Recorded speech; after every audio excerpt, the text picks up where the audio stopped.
Bedtime, Little Bear by Igloo Books. Late one afternoon, Little Bear was balancing on a log. It was a good game.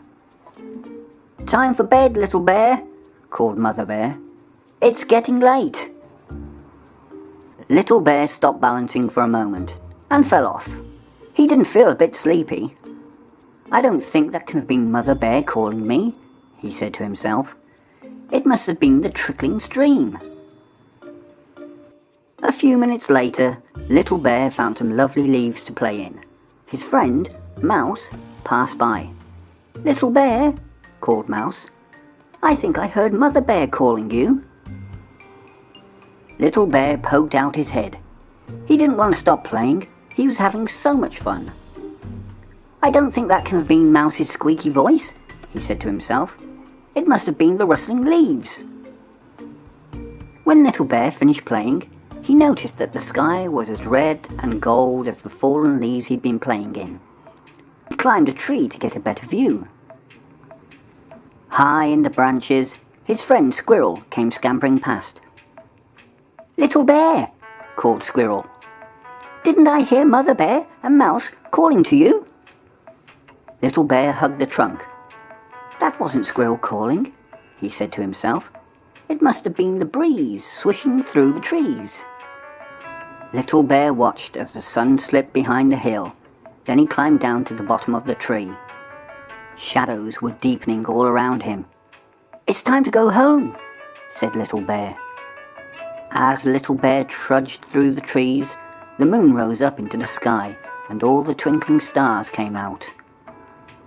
"It's almost as light as day," said Little Bear. But somehow things looked different at night, and scary too. Little Bear wasn't sure which way to go. Now, Little Bear thought that maybe someone had been calling him. He wished that he had answered. What if he could never find his way home? Just then, he heard a tiny sound. "Little Bear." Little Bear listened harder. "Little Bear, Little Bear, Little Bear." "That's not the trickling stream," said Little Bear. "And it's not rustling leaves or the breeze in the trees. It sounds like Mother Bear." And it was. Little Bear ran right into Mother Bear's warm, furry arms. Mouse and Squirrel, who had been helping Mother Bear search for Little Bear, did a little dance of delight.